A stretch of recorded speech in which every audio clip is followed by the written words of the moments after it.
Hello everybody, this is Steve Zidlow, director out here on the Villa deck, trying to give you a short message and a short video update. Repetitive maybe from some of that what you've seen in Scoops, but talking about distance learning in this video episode. After concluding week 3 and after listening to a lot of conversations around the world, there's a lot of learning that we're doing about distance learning. I'm happy to share that though our campus is closed, the learning certainly continues. And here are some of the things that I think speak to highlights about the learning about distance learning. Progress is better than perfection. Time is not the same. Everything takes longer. Live or synchronous events are increasingly important the longer we're in this for our students. We need to be able to see each other, and we need to be able to hear each other's voices. I'd say the partnerships with parents are critical, and parents of our youngest learners are carrying exceptional burdens as the school remains closed. Starting slow and adding layers and new tools has been effective in our school and in many schools. In the next week, we'll add Zoom to the teacher's arsenal of tools to use. It's been said in many schools that grace and space are necessary for all of us, and that at this time in distance learning mode, that more patience, more care, sometimes forgiveness are all necessary parts of coping with this new reality.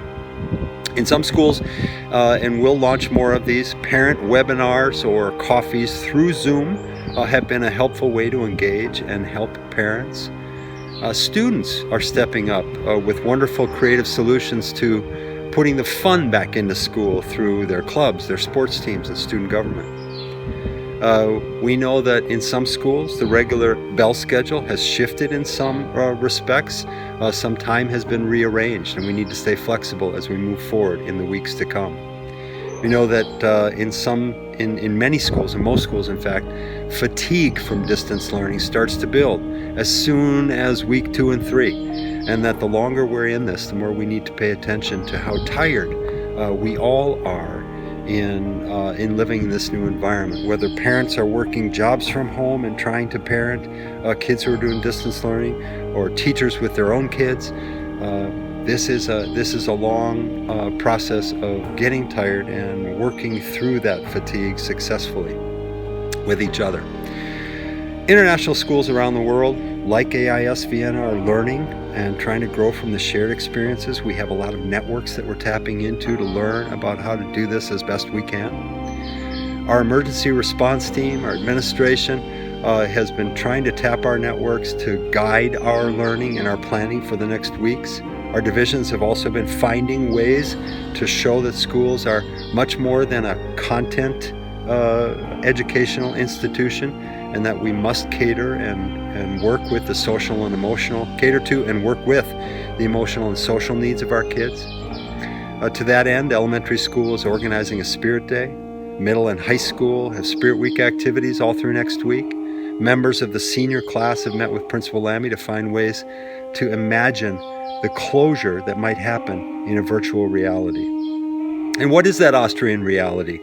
We know that in press conferences this week that we can predict that the closure of our school will most likely stand through April, and that distance learning will be out there with other social distancing and restriction controls to keep our country locked down. But we also hold on to a hope that our school is going to reopen before the end of the year. And we will hold on to that hope beyond rumors that were out this past week that we're going to close to September. We haven't heard that yet. We're hopeful that we might be able to come back live with kids.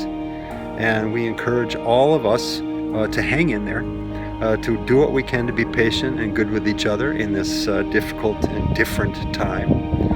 And we look forward to seeing you back here just as soon as possible.